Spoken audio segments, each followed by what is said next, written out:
Hey guys, welcome back to my new video. दोस्तों आज की वीडियो में आपको बताऊंगा कि टॉकचार्ज की कुछ ऐसी गलतियां जिसको सुन के आप भी हैरान हो जाओगे। जी दोस्तों, टॉकचार्ज ने जो लीगल नोटिस जारी किया है हर एक यूजर को भेजा है, इसमें भी टॉकचार्ज ने बहुत बड़ी गलती की है। मैं ये नहीं कह सकता कि टॉकचार्ज ने जो नोटिस भेजा है नोटिस रियल है या फेक है, कि मुझे इसके बारे में कुछ ज़्यादा नॉलेज है नहीं। ये कोई वकील ही बता सकता है। अगर आपके आसपास में कोई नज़र में कोई जान पहचान का वकील हो तो उससे जाकर संपर्क कर सकते हो, उससे पूछ सकते हैं कि ये नोटिस जो है ये रियल है या फेक है। वही बता सकते हैं रियल है फेक है। बट मैं एक चीज़ तो कंफर्म बताना चाहूँगा आप लोगों की, टॉकचार्ज ने जो नोटिस सभी यूज़र को भेजा है ये सभी यूज़र के लिए तो बिल्कुल भी नहीं था। हालांकि आरबीआई ने टॉकचार्ज को हिदायत दी थी कि आप अपने वॉलेट पर पैसे सभी यूज़र्स को रिफंड कर दो, जिसके बाद टॉकचार्ज ने इस तरह के लीगल नोटिस जारी करने शुरू किए कस्टमर को ये कहकर कि हमें घाटा हो चुका है, हम इस पैसे को रिफंड करना है अपने बाकी यूज़र्स को, तो इसलिए आप अपने कमाए हुए कैशबैक को वापस कर दो। जिसके बाद आरबीआई ने फिर दूसरा मैसेज डाला कि भाई आप इस तरह से किसी भी कमाए हुए कैशबैक को आप वापस नहीं मांग सकते हो। इस तरह से आपको वापस मांगने के लिए नहीं कहा गया था, आपको पैसे यूजर को रिफंड करने के लिए कहा गया जो आपके वॉलेट में पड़े हुए हैं। दोस्तों ये तो बात हुई आरबीआई टॉकचार्ज की, लेकिन दोस्तों जिस तरह से टॉकचार्ज अपने सभी यूजर्स को ये नोटिस भेज रहे हैं और नोटिस पाते ही लोग घबरा जा रहे हैं, डर जा रहे हैं कि भाई कहीं हमारे घर पुलिस नहीं आ जाएगी, हमारे ऊपर कोई केस या एफआईआर तो दर्ज नहीं हो जाएगी। तो दोस्तों सबसे पहले किसी भी स्थिति में पैनिक होना जरूरी नहीं होता है, पैनिक होने की कोई जरूरत नहीं होती है, क्योंकि पुलिस या कोर्ट कचहरी हमारी सेफ्टी के लिए, हमारी रक्षा के लिए होती है, ना कि हमारे नुकसान के लिए। तो दोस्तों कभी पुलिस या कोर्ट के नाम से हमें पैनिक नहीं होना चाहिए। अब दोस्तों बात करते हैं टॉकचार्ज के द्वारा भेजे हुए नोटिस के बारे में।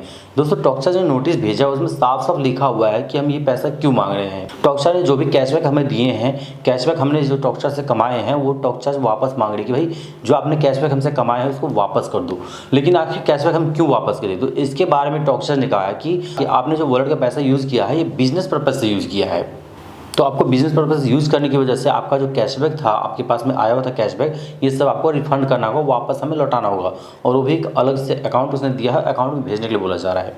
तो दोस्तों इसमें सोचने वाली बात ये है कि टॉकचार्ज ने जो कैशबैक दिए थे, कैशबैक उसने फ्री में नहीं दिए थे, कैशबैक के बदले हमारे पैसे के हमारे अमाउंट को उसने होल्ड किया था।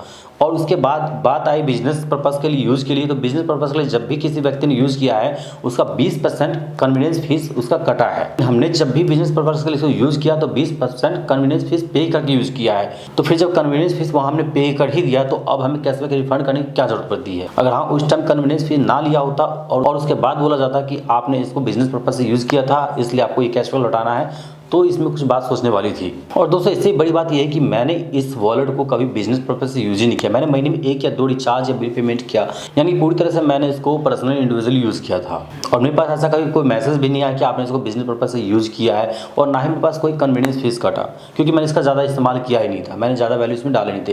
लेकिन फिर भी मुझे भी इस तरह का मेल आया कि मुझे भी पैसा वापस करने हैं, इनको रिफंड करने हैं। यानी कि साफ साफ बात है दोस्तों, ये लोग है जो मेल सीधे आंख मूंद कर भेज रहे हैं अपने सारे यूजर्स को। ये लोग ये चेक नहीं कर रहे, ये देख नहीं रहे कि भाई किसने इसको बिजनेस पर्पज़ के लिए यूज़ किया था और किसने इंडिविजुअली यूज़ किया था। बस इसने आंख मूंद के सभी को मेल भेज दिया जिसने भी इसके द्वारा कैशबैक कमाया हुआ है। और दोस्तों मेरे जैसे आप में भी कई सारे ऐसे यूज़र होंगे जिन्होंने इसको इंडिविजुअली यूज़ किया होगा, जिन्होंने इसको बिजनेस पर्पज़ से यूज़ नहीं किया होगा, लेकिन उनके पास भी हो सकता है ये मेल आया होगा।